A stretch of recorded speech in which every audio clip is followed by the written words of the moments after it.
I so much love design that has a purpose. And there's a lot of people who put little stuff on things just for it to pop. For the brass that I put in here,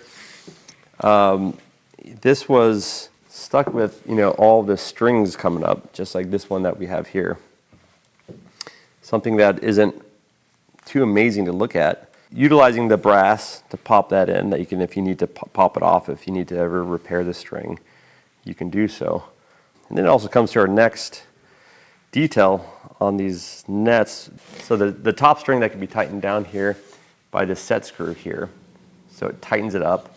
So if you have any sag like we do here, that can get tightened up.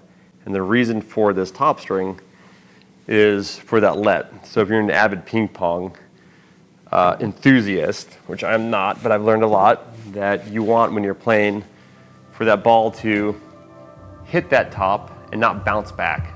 So of course, a wooden ping pong net is not conventional, but when we have this setting up here and that ball hits the top, it allows itself to roll over. I have a blast designing these and getting a little bit more carried away with, the designs.